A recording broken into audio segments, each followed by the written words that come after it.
Bonjour à toutes et à tous et bienvenue sur la chaîne Ingénieur IA. Si c'est votre première fois ici, je partage avec vous mon parcours, celui que je suis pour devenir un ingénieur en IA. Sur la chaîne, en fait, je vous montre l'ensemble des compétences que je dois absolument maîtriser de A à Z. Donc, si c'est des thématiques qui vous parlent, vous vous abonnez, vous cliquez sur la cloche de notification et on fait le parcours ensemble. Sur la chaîne, vous allez trouver des playlists pour chaque compétence qu'il faut absolument maîtriser. Dans cette vidéo, nous allons explorer deux concepts clés, à savoir les histogrammes, mais également la symétrie.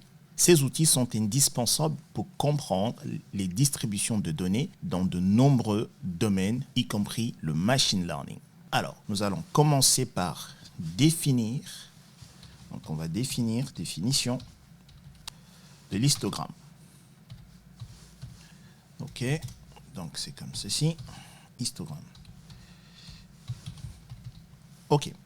Alors, c'est quoi un histogramme? Un histogramme est une représentation graphique utilisée pour illustrer la distribution des données numériques. C'est une estimation de la distribution probabiliste d'une variable continue et sert à visualiser la forme, la tendance centrale et la variabilité d'un ensemble de données. Alors, nous allons voir un exemple. Il l'a effacé, je vais le refaire. Définition de l'histogramme. Histogramme.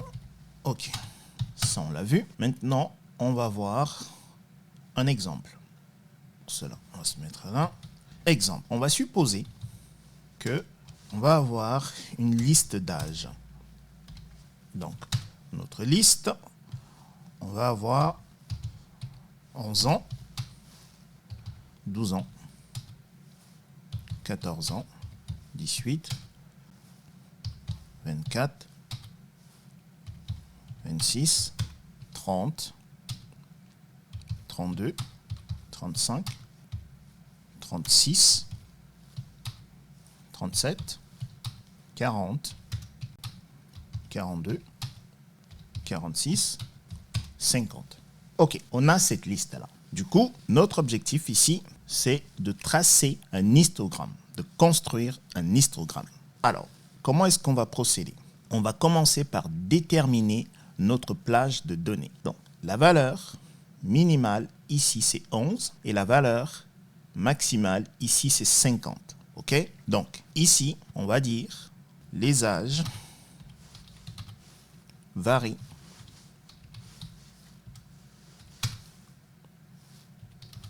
de 11 à 50 ans. OK. Donc, ça, c'est un 1. On va déterminer du coup notre plage en 2. Ce qu'on va faire, c'est on va choisir le nombre de bins. Également, on peut appeler les bins les classes. D'accord? Donc, on va dire choisir le nombre de bins. Entre parenthèses, on peut également dire classe.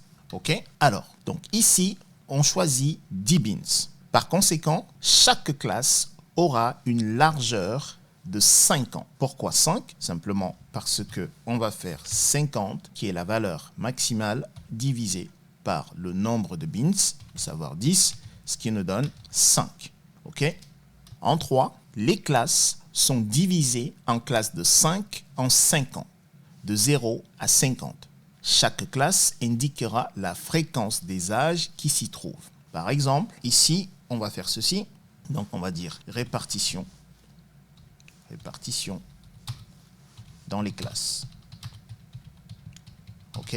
Donc, du coup, on aura de 0 à 5 ans, 5 ans n'étant pas inclus, et on aura de 5 ans à 10 ans, 10 ans n'étant pas inclus, et on aura de 10 ans à 15 ans, 15 n'étant pas inclus, et on aura de 15 à 20, le 20 n'étant pas inclus, ainsi de suite jusqu'à 50. Maintenant, donc on va dire 3 points, parce que ça continue. Très bien. Maintenant, on va voir, on viendra ici, et on va dire visualisation. OK. Du coup, comment est-ce qu'on va procéder? Ici, on va tracer notre histogramme. Du coup, on va faire ça. Comme ceci. OK. Ici, on aura les âges. OK. Et ici, on aura la fréquence. Donc comme ça, on va mettre ça en noir. On va mettre ça en noir également. Donc, on va baisser un tout petit peu. On va dire, on part de 0. Donc on va aller par pas de 2. Donc à 5. Et ici, on aura 10. Alors, on va le refaire correctement. Ici, ça va être 0. Après 5. Après 10. Après 15. Après 20. Après 25. Après 30. 35. 40. 45. Et enfin 50. Et ici, on va avoir la fréquence. Donc ici, on va dire 1. Alors, ici, on va dire 1. Après, on va dire... non. Ici, on va dire 1. Après, on va dire 2. 3. Ici 4. Ici 5. Et ici 6. Alors, très bien. Ce qu'on va faire, c'est on va copier ceci, histoire de toujours l'avoir devant les yeux. Donc, on va le coller là. Alors, comment est-ce qu'on va procéder? On va dire, de 0 à 5, on n'a pas d'éléments dans notre liste. On n'a pas de chiffre entre 0 et 5. Donc ici, on ne fait rien. De 5 à 10, on n'a rien. De 10 à 15, 15 n'est pas inclus, bien entendu, on a quoi? On a 1, 2, 3. Donc ça, ce sont les valeurs qui sont comprises entre 10 et 14, parce que 15 n'est pas inclus. Donc là, il y en a 3. Donc, on va le tracer. Du coup, on viendra ici. On va prendre ceci. Et donc, ici, de là à 15, on a 3.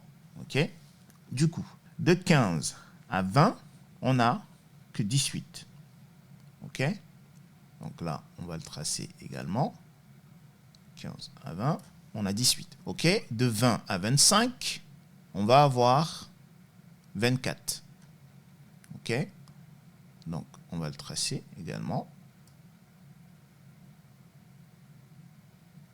OK? Du coup, de 25 à 30, on va avoir 26. Le 30 n'est pas inclus. On l'a vu ici. Donc, c'est 26. Donc, il y en a un. OK? 26 est tout seul là. Donc, 1. OK? Donc, de 30 à 35, 35 n'étant pas inclus, on a 30 et 32. Donc, ici, on a 2. Jusque là. OK? De 35 à 40, on va avoir 35, 36, 37. Il y en a 3. Donc, on va tracer ça comme ça. OK? Et du coup, de 40 à 45, donc on va avoir 40, 42. Donc ici, il y en a 2. Voilà. Et de 45 à 50, du coup, on aura 1. OK? Et à la fin, on va dire de 50 à 55, bah, on aura 1 également. Donc de là à là, on aura 1. Très bien. Donc, voici notre histogramme. Donc ici, c'est notre histogramme. OK. Du coup, ici, on peut tracer notre distribution. On va prendre ça en vert. Donc, hop, pardon. Donc ici, il va falloir le changer. Donc, on peut faire ceci.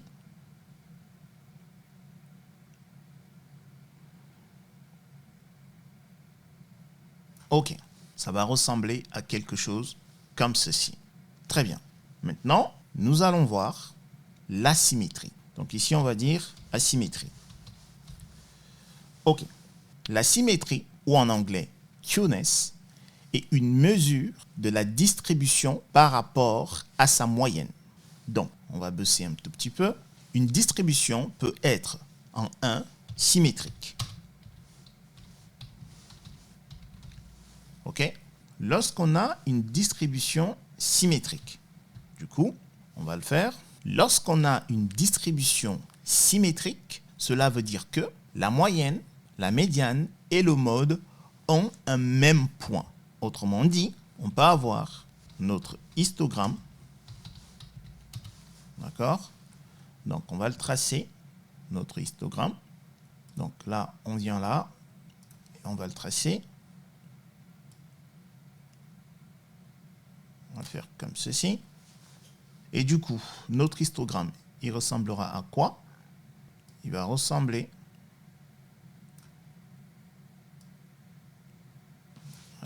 donc pas comme ceci.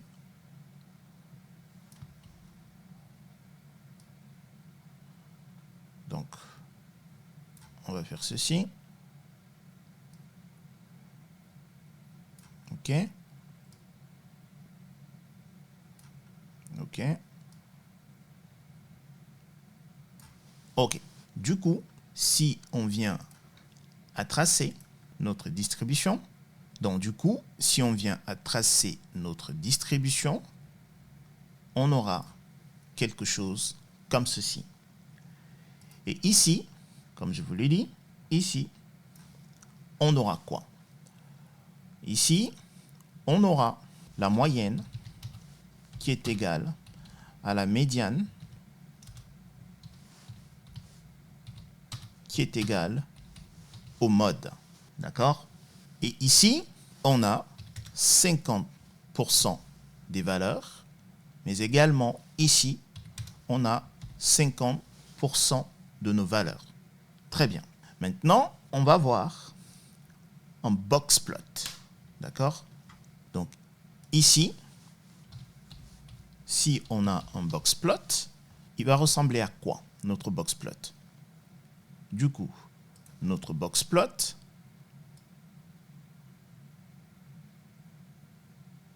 donc 1, 2, 3, 4, 5, 6, 7, OK? 1, 2, 3. Donc, notre box plot, ici, va ressembler à ceci. Donc, la moitié est là. Voici à quoi ressemble un box plot. J'essaye de bien le faire. OK. Donc, ça, c'est la moitié. Et donc, ici, c'est quoi? Ici, c'est la valeur val-min, c'est la valeur minimale. Alors, je vais reculer un tout petit peu. Donc, ici, ici, c'est la valeur minimale. Ici, c'est notre Q1. OK? Ici, c'est notre moyenne, notre médiane, notre mode. Donc, c'est Q2. Ici, c'est Q3. OK? Et ici, c'est notre valeur, c'est la valeur maximale. OK? Et donc, ici, on peut dire que Q3 moins Q2 est égal à Q2 moins Q1. D'accord? Très bien. Et ici, étant donné que notre distribution est symétrique, ce qui implique que ici, on n'aura pas des valeurs aberrantes, que ça soit là ou ici. On n'aura pas des valeurs aberrantes. OK, on va descendre un tout petit peu. Et du coup, en 2, on va avoir une distribution asymétrique.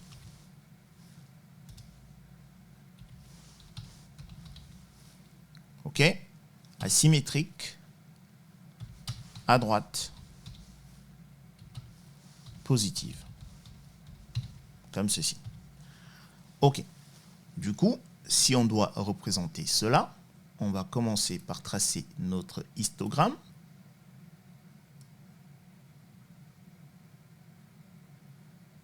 Du coup, on va avoir quelque chose comme ceci.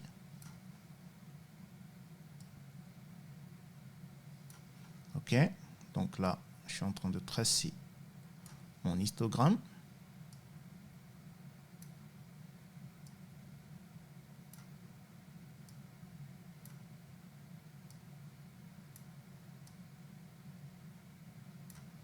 OK. Du coup, ici, si on doit tracer du coup notre distribution, on aura quelque chose comme ceci. Alors, je vais le refaire. On aura quelque chose comme ceci. OK. Très bien. Du coup, ici, alors, je vais bien le faire également. Ici, on va avoir, hop, on va changer de couleur. Et je vais vous expliquer c'est quoi, pourquoi ces couleurs-là. Et enfin, on va prendre le bleu. Alors, à votre avis, l'orange là représente quoi? L'orange ici, ce trait orange là, va représenter, je vais baisser un tout petit peu, il va représenter, et je vais prendre la couleur orange, ici c'est notre moyenne. On l'a vu en fait, lorsque on a travaillé sur la moyenne, sur la médiane, sur le mode. On a vu que les valeurs aberrantes, les outliers, affectaient la moyenne. D'accord? Donc, du coup, ici c'est notre moyenne. Ici, alors, c'est pas la bonne couleur, pardon. Donc, ici, c'est la moyenne. OK? Et du coup, ici, c'est la médiane. OK? Et en bleu, on va avoir le mode. Très bien. Donc ici, je vais prendre la couleur verte. Donc ici, on va avoir les outliers. On va le mettre une autre couleur. Donc ici, ça va être les outliers. Comme ceci. D'accord? Donc les outliers, ce sont des valeurs aberrantes. Donc, qu'est-ce que cela implique? Cela implique que la moyenne est supérieure ou égale à la médiane, qui elle est supérieure ou égale au mode. D'accord? OK. Du coup, si on doit tracer notre box plot, à quoi va ressembler notre box plot? OK, on va le faire. Donc ici, on va dire box plot. Très bien. Donc, ici, on va tracer le box plot. On va changer de couleur. Prendre la couleur noire. OK. 5, 6, 7, 8, 9, 2, 3, 4, 5. Donc, ici, notre Q2 sera quelque part ici. Alors, on aura du coup ici, on va le faire. Donc, comme d'habitude, ici, ça va être notre valeur minimale. Ici, notre Q1. Ici, notre Q2. Ici, notre Q3. Ici, la valeur maximale. Par contre, ici, on aura des aberrations. D'accord? On aura des outliers. Dans ce cas, ils seront ici, nos outliers. Donc, on va les voir là. OK? Et du coup, ceci implique que Q3 moins Q2 est supérieur ou égal à Q2 moins Q1. D'accord? Très bien. Maintenant, en troisième lieu, on va avoir comme type de distribution, donc en 3 ici, on va avoir une distribution asymétrique à gauche. OK? Négative. OK. Donc, avec une distribution asymétrique à gauche, la queue s'étend plus à gauche. Et la moyenne est souvent moins que la médiane, d'accord? Et la médiane est souvent moins que le mode. Donc, du coup, ça ressemble à quoi? On va tracer tout de suite. Du coup, si on doit tracer, on aura quelque chose comme ceci. D'accord? Et ici, ça va être notre moyenne. Ici, notre médiane. Et ici, notre mode. OK? Et ici, on va le mettre. Je vous ai dit que, du coup, la moyenne est inférieure ou égale à la médiane, qui est inférieure ou égale au mode. D'accord? Si on doit tracer notre box plot, va ressembler à quoi notre box plot? Donc ici, si on doit tracer, ça va être comme ça. Et ici, on aura des outliers, ici. OK? Donc, on aura ici les outliers. Ici. Donc ici, ça sera des outliers, des valeurs aberrantes. Très bien. Et notre box plot ici, il sera, le Q2 sera vers là. OK? Et donc, comme d'habitude, notre Q1, il est là.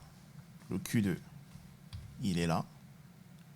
Et le Q3, il est là. D'accord? Du coup, on peut le voir ici. Q2 moins Q1 est supérieur ou égal à Q3 moins Q2. OK? On va descendre un tout petit peu. Dans la prochaine vidéo, nous allons faire une analyse basique de données. Alors, ce qu'il faut retenir, c'est que lorsqu'on a une variable discrète, d'accord, on va analyser une variable discrète en utilisant value count, comme ceci, de pandas. Et du coup, comme graphique, on va utiliser les bar charts. OK? Et si c'est une variable continue, OK, on va utiliser soit la moyenne, donc mean, la variance, on a la médiane, l'écart type, STD, et le mode. OK? Comme graphique, on va avoir ce qu'on vient de voir, à savoir l'histogramme. D'accord? Donc, on va faire un exercice là-dessus. Également, on va utiliser les box plots pour analyser nos variables continues. Ce qui est primordial à retenir, c'est que, en maîtrisant ces outils, à savoir les différentes statistiques que nous avons vues, les histogrammes, les box plots, la distribution de nos données, on est équipé pour analyser et interpréter des ensembles de données, ce qui est essentiel en statistique, mais également en machine learning. C'est ce que nous allons faire dans la prochaine vidéo. On va faire un exercice où on va simplement analyser nos variables discrètes, mais également nos variables continues. Très bien, je vous donne rendez-vous dans la prochaine vidéo. Si vous avez des questions, comme d'habitude, dans la section commentaires, posez-moi des questions et je répondrai. Portez-vous bien. Peace.